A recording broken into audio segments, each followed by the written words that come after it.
نسألك العلم لدني والمشرب الصافي الهني وهب يا غني اللهم إنا نعوذ بك من علم لا ينفع وقلب لا يخشع وعين لا تدمع ونفس لا تشبع ودعوة لا يستجاب لها اللهم سهل علينا حفظ العلوم وهب لنا واسعة الفهم بجاه نبيك المعصوم يا فتاح يا عليم يا فتاح يا عليم يا فتاح يا عليم افتح علينا فتحا قريبا اللهم لا سهل إلا ما جعلته سهلا وأنت تجعل الهزن إذا شئت سهلا اللهم إله الورى سهل على كل من قرأ تصانيف الأداد ما تعسر نوينا تعلم وتعليم وتذكر والتذكير والنفع والانتفاع والإفادة والاستفادة والحث على التمسك بكتاب الله وسنة رسوله والدعاء إلى الهدى والدلالة على الخير ابتغاء وجه الله وقربه وثوابه سبحانه وتعالى. Alhamdulillah, puji serta syukur kehadirat Allah Subhanahu wa taala yang masih memberikan kita nikmat sehat wal afiyah, nikmat panjang umur serta taufik dan hidayah, sehingga alhamdulillah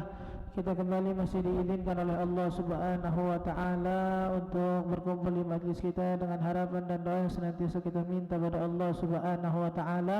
Mudah-mudahan berkah duduknya kita di majlis ilmu, berkah bacaan maulid dan salawat kita kepada Nabi Muhammad sallallahu alaihi wasallam.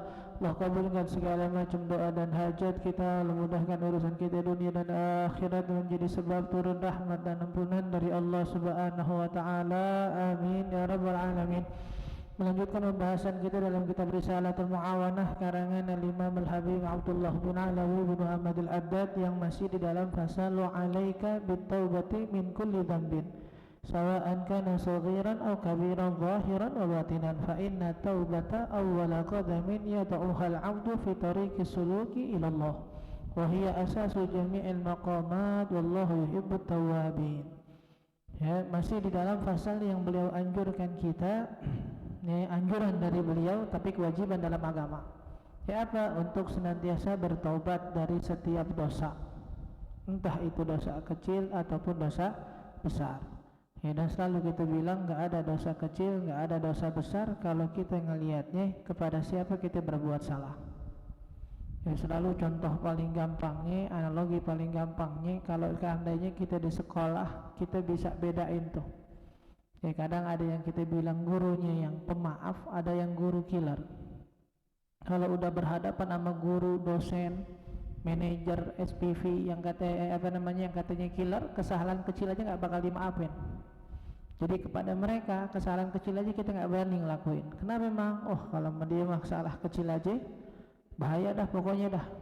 Tapi kalau kita udah mulai ngeremehin siapa yang kita berbuat salah di depannya, lu gak ngerjain PR, parah nih udah 2 minggu yang lalu. Santai, kalau sama Pak ini mah gampang deh mas, senyum-senyumin aja, melas-melasinnya juga dimaafin. Ya pura-pura lupain juga dimaafin. Ya, makanya terkadang pengaruh besar. Ya, pengaruh banget besar banget pengaruhnya kita bisa berbuat dosa, mengurangi dosa apa enggak dari pandangan ini nih. Pandangan kita mulai malu apa Allah apa enggak, apa masih beda-bedain mana dosa kecil mana dosa besar. Ya, kalau kita mandangnya kepada dosen tadi bisa sekiller itu, akhirnya nggak berani dosa kecil dosa besar, harusnya bisa lebih lagi kepada Allah. Ya, bertobat dari dosa kecil maupun besar, yang zahir atau yang batin. Yang zahir yang terlihat dari mabuknya, nggak sholatnya, buka auratnya, apa segala macam, dan yang batin. Ya, yang batin apa? Suudzon nama Allah, yang nggak percaya sama Allah, ya suudzon kepada hamba-hambanya, merasa sombong, merasa lebih baik, itu yang batin. Yang semuanya harus ditobatin. Nggak ada orang ngaku hatinya bersih, perilaku zahirnya sembarangan. Nggak ada orang yang berbangga dengan perilaku zahirnya yang udah istiqomah tapi hatinya berantakan. Nggak, zahiran wa batinan. Kenapa? Fa inna taubata awwalu qadamin yad'uhal 'abdu fi tariqi suluki ila Allah. Nah, di sini permasalahannya. Langkah pertama seseorang pengen bener, pengen dekat sama Allah, itu dimulai dari taubat. Tobat apa sih tobat? Tobat kan gampangnya an-nadamah kan kata Nabi ya, nyesal. Makanya dikatakan paling kuatnya atau paling bagusnya perjalanan seorang hamba kepada Allah itu yang mulai tobatnya paling benar. Yang paling bisa gampang dekat sama Allah, dan selalu kita bilang kata-kata dekat sama Allah tuh gampangnya bisa ngerasain nikmatnya ibadah, nikmatnya jadi seorang muslim, nikmatnya sholat. nikmatnya puasa kan kita masih belum ngerasain nih ya, karena emang kita belum dekat sama Allah, jadi perintah Allah belum enak ya. Kita kalau udah ngerasa dekat sama orang disuruh apa aja enak. Makanya kenapa kita ibadah kita belum enak ya, karena memang kita belum dekat sama Allah ya. Kita udah dekat sama orang, udah cinta sama orang, dibikin capek aja girang ya, disuruh ini ya, bersihin ini, beliin ini, sama orang yang kita ngarep dekat sama dia gitu, girang gitu ya. Disuruh lembur, kadang nggak disuruh lembur minta lembur kita. Kenapa? Biar dapat pandangan dari bosnya. Iya kan? Oh ini jangan kemana-mana nganggep ini. Oh kalau ngomong lembur otaknya pada kemana-mana nih ya. Orang terkadang bahkan kita minta kerjaan, misal kita pengen banget dekat dipandang sama guru kita nggak ngapain, sampai kita tanya ada yang bisa diberesin nggak rumah guru ya, ada yang bisa dikerjain nggak, ada yang bisa diginiin nggak, minta kita ya sama bos, kita minta kerjaan tambahan ya. Sama guru seakan-akan kita ingetin, oh kemarin kan Pak Guru, Bu Guru kan ngasih tugas ya, ini saya udah ngerjain ini segala, padahal kan capek ngerjain tugas kan, tapi dikerjain tuh dan diingetin gurunya yang lupa, biar dapat pandangan karena di dekat teman-teman itu. Makanya dikerjain, yang ngerjain tugasnya enak buat dia karena emang Arab kedekatannya. Kenapa sekarang ibadah kita belum enak ya, karena kita belum pengen dan belum dekat sama Allah berarti. Kenapa belum dekat? Nah ini kunci di sini, awal langkahnya belum benar. Fa inna taubata awwalu qadamin yad'uhal abdu fi tariqis suluk. Taubat itu adalah langkah pertama kalau orang pengen dekat sama Allah. Kenapa memang? Karena namanya taubat itu nyesel. Yang paling nyesel dengan perbuatannya itu yang paling bisa buat ibadah. Udah gitu aja dah. Yang paling nyesel dengan kesalahannya itu yang paling bisa berubah dengan ibadah. Kenapa memang? Kalau dia udah nyesel dari satu arah, pasti otomatis nggak ragu lagi buat berbalik arah. Kalau orang nyesel sama maksiatnya nih, udah nyesel nih maksiatnya nih, nggak sholatnya dia nyesel, mabuknya dia nyesel, nggak ngajinya dia nyesel, pasti kalau dia benar nyesel berbalik arah. Balik arahnya gimana ya? Pasti jadi sholat, pasti ditinggalin mabuk judinya, pasti jadi rajin ngaji. Tapi kalau yang tobatnya setengah-setengah, nggak ngaji, nggak enak sama guru, tapi ya mau gimana ya, namanya juga namanya ya tinggal sholat subuh gimana ya malu sih sama Allah, cuma ya gimana ya, emang gue begadang semalam ngurusin anak, ngurusin kerjaan, mau gimana dong. Asar sampai adzan asar belum sholat subuh, belum sholat zuhur, iya astagfirullahaladzim, cuma ini kerjaan sih nih, guru tadi nih bikin repot nih, bos bagaimana, bos udah minta apa segala macam, ketika nyesel masih ada kayak, tapi mau gimana lagi segala, masih setengah-setengah nyesel. Yang begini berubahnya susah, karena emang dia belum nyesel banget dengan kesalahannya. Makanya orang yang paling bisa berubah, kan dibilangannya apa namanya, yang paling cepat, yang paling mudah jalannya kepada Allah, man amkana au atqana taubatahu ilallah. Orang yang paling bisa jalan kepada Allah itu paling enak jalannya, paling yakin jalannya, dan mereka-mereka yang udah ngerasa, yang mereka-mereka yang memang menguatkan taubatnya dari awal kepada Allah. Gampang ya, berkali-kali kita bilang, kadang kita malu artis-artis yang udah ngerasain nikmatnya dunia, duit banyak, sekarang banyak yang hijrah, yang pakai kerudungan berani langsung ninggalin kontrak apa segala macam, produk miliaran segala macam demi bisa pakai jilbab dan lain-lain. Kita sekarang malah ya Allah ya dapat hadiah sekian juta doang, sekian ratus ribu doang, yang terkadang yang buka aurat apa ini segala macam. Kenapa mereka berani kayak gitu? Karena tobatnya benar. Karena mereka tahu kemarin nggak pakai jilbab salah, mereka tahu kemarin hubungan namanya dalam berakting laki perempuan salah. Ya, akhirnya ketika mereka benar ngerasa salah, ninggalinnya nggak ragu. Tapi kalau orang yang ketika salah tadi kita bilang tobatnya nggak benar, ngerasa salahnya nggak benar-benar, susah buat berubah, susah, besok dia dilakuin lagi. Ya bukan berarti orang yang udah tobat nggak boleh ngelakuin kesalahan lagi, bukan. Kata Nabi kita, kullu ibnu Adam khata'un. Setiap Bani Adam itu punya potensi buat berbuat salah. Nafsuka hayyah madum tahayyan. Nafsu kamu itu bagaikan ular yang suka melilit, melukai, menipu selama kamu masih hidup. Selama kita masih hidup, nafsu kita masih bergerak, masih bisa kita berbuat dosa. Tapi yang paling benar tobatnya itu paling minimal pasti berbuat salahnya. Makanya dari awal diajak tobat dulu. Dari tobat apa yang mari kita bilang, yang penting ngerasa salah dulu, dan yang paling benar-benar ngerasa salah pasti itu yang berubah. Coba aja dah, ada yang nggak ngaji nih 2 orang 3 orang barengan, nggak ngaji nih 3 orang barengan, perilaku berubahnya bisa beda, tergantung mana yang benar-benar merasa salah, mana yang masih ngebela diri. 3 orang nih nggak ngaji bareng nih, ada yang satu besok, oh lagi dah nggak ngaji dah, nggak enak, gue mau guru, malu gue segala macam, udah salah banget tuh kita kemarin tuh nggak ngaji tuh. Ada lagi yang bilang, ya mau gimana, mau kemarin kita telat, kita begini, ya mau gimana dong gitu. Yang satu lagi ngomong, ya elah sekali doang nggak ngajinya, bener bisa kita ngaji lagi. Ini beda nih. Ya beda ntar efek ke depan nih. Yang satu bener-bener nggak bakal ngaji lagi, karena emang ngerasa malu banget, salah banget nggak ngaji kemarin. Yang satu bisa berbuat lagi, yang terakhir bisa ngeremehin lagi. Ya wahiyya asas jami'ul maqamat, kita nggak bakal dapat derajat di sisi Allah kalau belum tobat. Paham ya? Kalau kita belum tobat, kita belum masuk dalam perjalanan nih, belum ngambil karcis. Ya kita ibadah, sholat, apa segala macam, dosa-dosa belum kita tinggalin gitu, nggak, belum dapat karcis, kita belum dapat tiket. Ya buat dapat masuk ke jalur perjalanan menuju Allah. Ya, kali-kali kita bilang, jalan menuju Allah ini kalau kita bilang dekat sama Allah, jalan menuju Allah, terkadang di umuran kita yang belum ngerasain atau belum mau paham sih, namanya bukan belum paham, nggak mau paham, susah digambarin nih. Ya susah digambarin yang gimana nih? Susah digambarinnya ketika mereka dalam main bolanya, dalam main hobinya, dalam main gamenya, mereka bisa ngerasain kenikmatan, tapi nggak mau digambarin kenikmatan itu dalam sholat. Buat mereka sholat tetap yang penting takbir, selesai salam, selesai. Ya buat Quran bismillah, terakhir sadaqallah.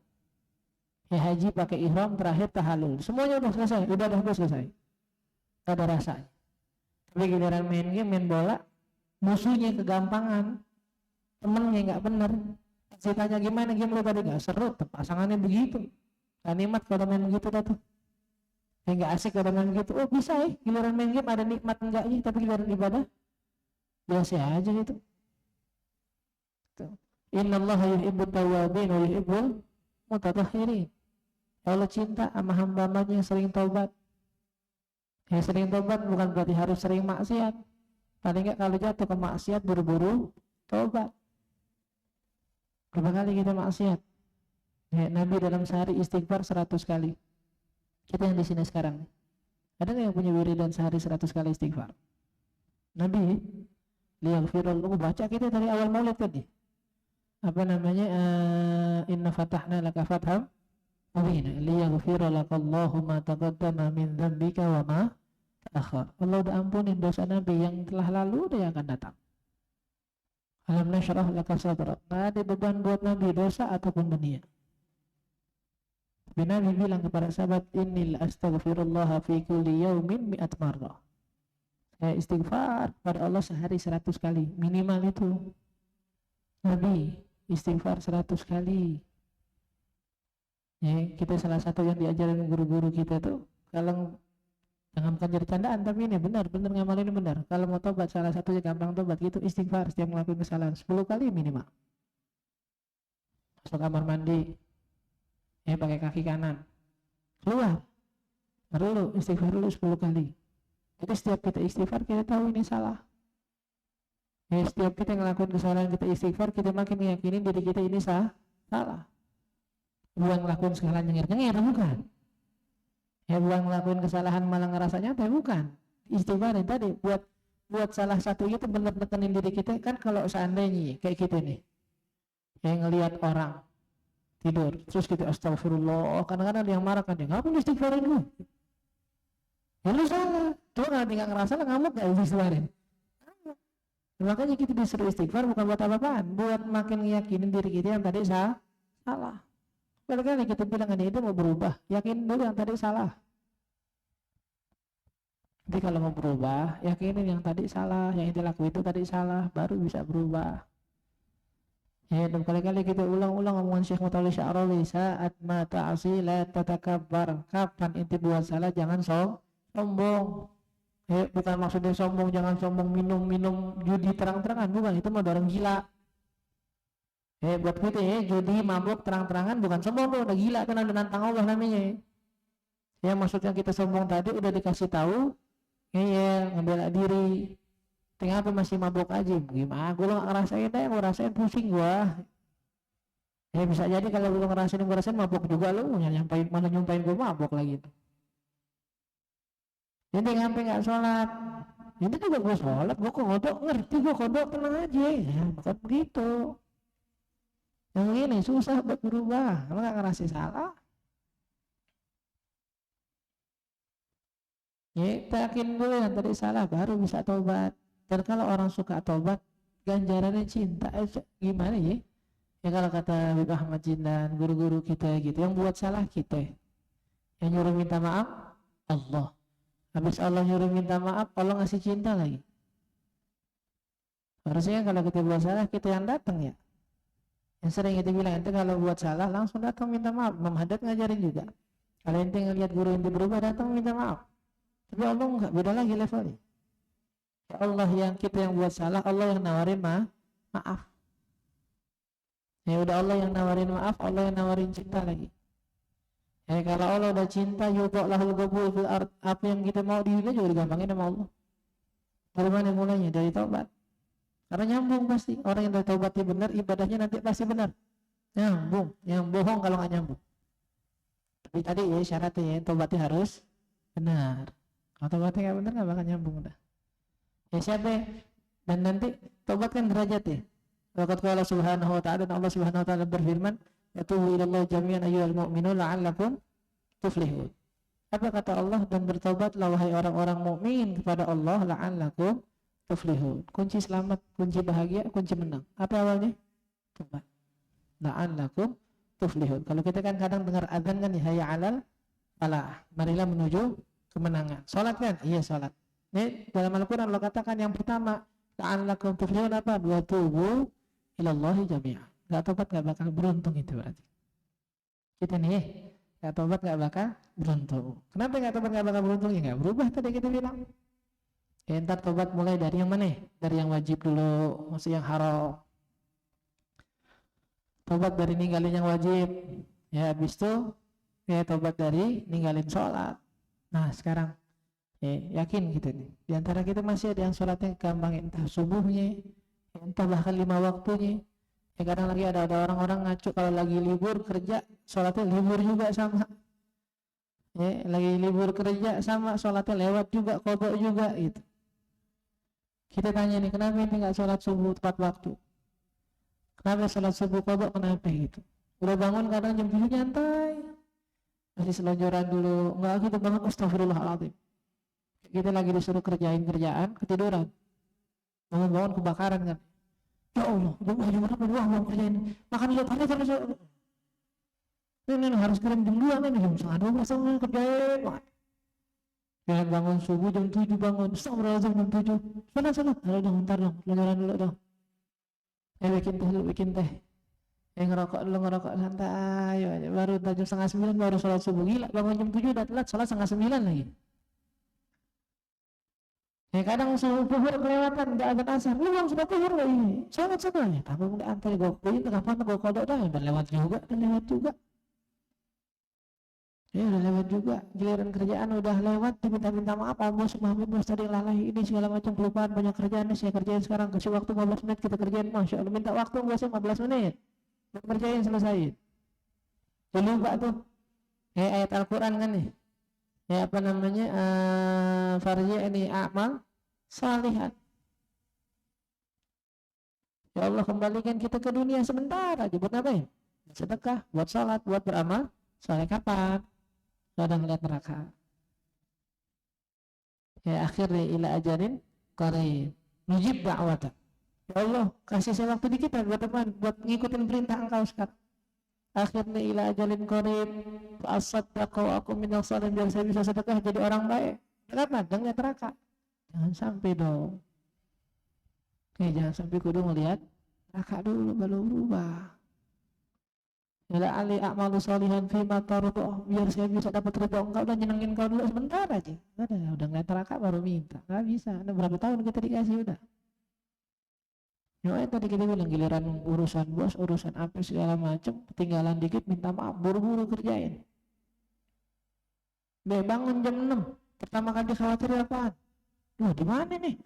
Ke kantornya sejam, masuk setengah 8, nggak makan, jalan ke kantor buru-buru, nggak mandi kadang. Kenapa memang? Takut kena SP dari bosnya, nggak takut kena SP dari Allah, gimana? Ya nggak kepikiran kita bangun langsung subuhnya, asar, ya zuhurnya. Ya nggak kepikiran di SP dari lingkaran kebaikan apa gimana? Ya bisa nyantai-nyantai aja begitu. Kenapa memang?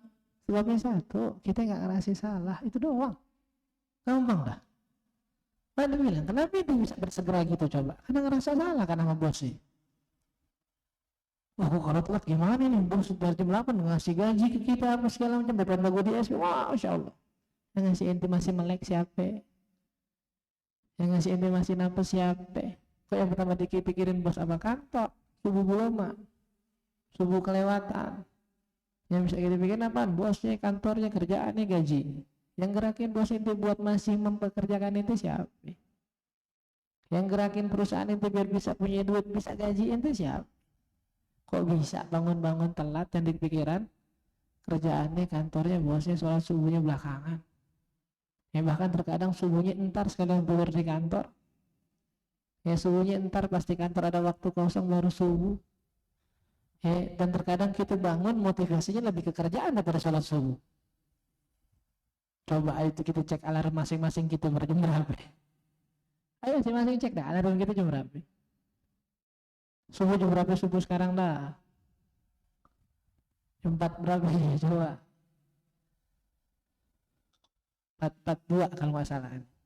Ada nggak yang ngalarmin setengah 5 jam 4.15? Banyak kan jam berapa? Jam 5. Artinya subuhnya lewat, yang diincar apa? Kalau waktu subuh tadi udah lewat. Kerjaan berarti kan. Dihitung dari kerjaan tuh, bangun jam 5, subuh, makan, mandi, cukup nih buat ke kantor, Yang sekolah sama, yang kuliah sama. Bangun jam berapa? Jadi itu, barisin buku apa segala macam, selesai. Harusnya naruh alarm kita jam 5, setengah 6 dan bangun di situ titik paling malu sebenarnya. Aku subuh udah lewat baru bangun. Bukan malah justru kadang-kadang naruh alarm jam 6 gila, udah isyrok. Ngapain nanti mau duha? Alarm jam 6 ngapain mau duha? Jam 4. Harusnya kita ngasih waktu yang kita butuh ke kamar mandi, kita butuh buat wudu. Taruh jam berapa ya? Subuh jam 4.42, berarti taruh 4.20. 4.25, 15 menit lagi buat sholat, buat beres-beres kamar mandi, sholat subuh itu baru.